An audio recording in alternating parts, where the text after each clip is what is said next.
This video is going to show a couple of examples of how to find the greatest common factor of two numbers. Greatest common factor is abbreviated as the GCF.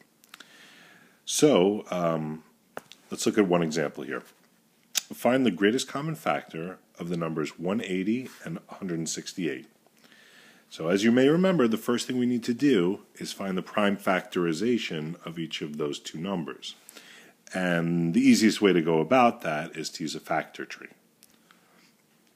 So the prime factorization of 180 we see as 2 times 2 times 3 times 3 times 5. And for 168 it's 2 times 2 times 2 times 3 times 7. So what we do is we write the prime factorization of each number without using exponents. It's just because it's a little easier. And we write them right on top of each other so we can see what they have in common.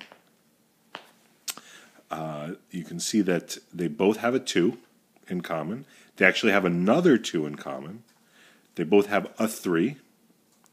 And that's it. There's nothing else. So since they each have a 2, and a 3, we find the GCF by just multiplying 2 times 2 times 3 together, and we find that it's 12. Now at this point, it's really important to stop and think, does your answer make sense? Does it seem reasonable that 12 goes into both 180 and 168? It's hard to tell, but it sounds about right.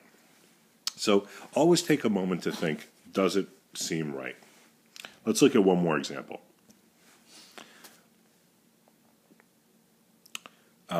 Find the GCF of 9 and 20.